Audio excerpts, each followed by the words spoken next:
'నీలకంఠ' ఈ movie last month థియేటర్‌కెళ్ళి release అయింది. కానీ తెలిసేలోపు వెళ్ళిపోయింది. సరే ఇంక ఇప్పుడు ఓటీటీలో రిలీజ్ అయింది. సో, ఇంక ఎవరి 'నీలకంఠ'? ఏంటి తన స్టోరీ అని చూసే ముందు మన ఛానెల్‌ని ఇంకా సబ్స్క్రైబ్ చేసుకోకపోతే ఇప్పుడే సబ్స్క్రైబ్ చేసుకోండి. సపోర్ట్ చేయండి. Thank you. సో, ఇంక స్టోరీ అరౌండ్ 2000స్‌లో స్టార్ట్ అవుతుంది. అయితే 'నీలకంఠ' 10థ్ క్లాస్ ఫైనల్ ఎగ్జామ్స్ రాస్తుంటాడు. లాస్ట్ ఎగ్జామ్‌కి ముందు రోజు నైట్ తన ఫ్రెండ్‌తో కలిసి బయటికి వెళ్తాడు. కానీ అలా వెళ్ళిన నీల మీద దొంగతనం చేశాడు అని స్టాంప్ వేసి అతనికొక పనిష్మెంట్ ఇస్తారు.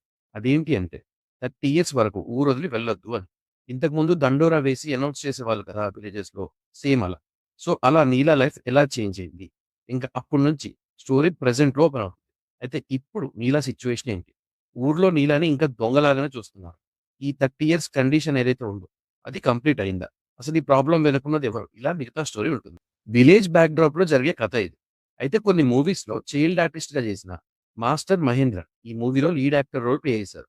బేసిక్‌గా స్టోరీ మొత్తం నీలా చుట్టూ రివాల్వ్ అవుతుంది.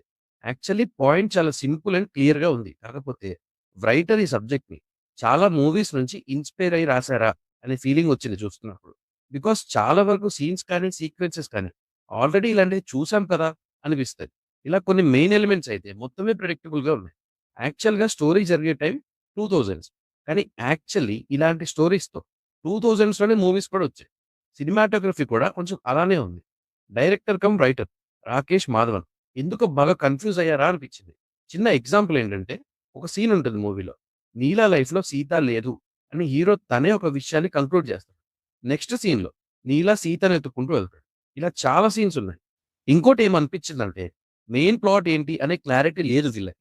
Hero kabaddi player. Kabaddi player అంటే ఆఫ్‌కోర్స్ కొన్ని టోర్నమెంట్స్ ఉంటాయి. సింగిల్ హ్యాండెడ్‌గా గెలిపించడం ఇదంతా కామన్‌గా ఉంటుంది. కానీ ఇదంతా కూడా ముందే చూసినట్టు అనిపిస్తుంది. సరే అది పక్కన పెడదాం. 'కబడ్డీ' మూవీలో మెయిన్ ప్లాటా అనే క్లారిటీ లేదు. పోనీ లవ్ స్టోరీ మెయిన్ ప్లాటా? లేక నీలాకున్న పనిష్మెంట్ మెయిన్ ప్లాటా? ఇలా కొంచెం డిస్కనెక్టెడ్‌గా వెళ్ళింది.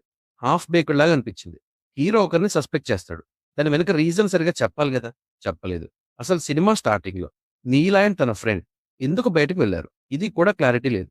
బికాజ్ ఇదొక లైఫ్ చేంజింగ్ డెసిషన్‌కి దారి తీస్తుందన్నప్పుడు నీలా లాంటి క్యారెక్టర్ సిన్సియర్ స్టూడెంట్ కూడా ఎందుకు వెళ్ళాల్సొచ్చింది అనేది క్లియర్ చేయాలి.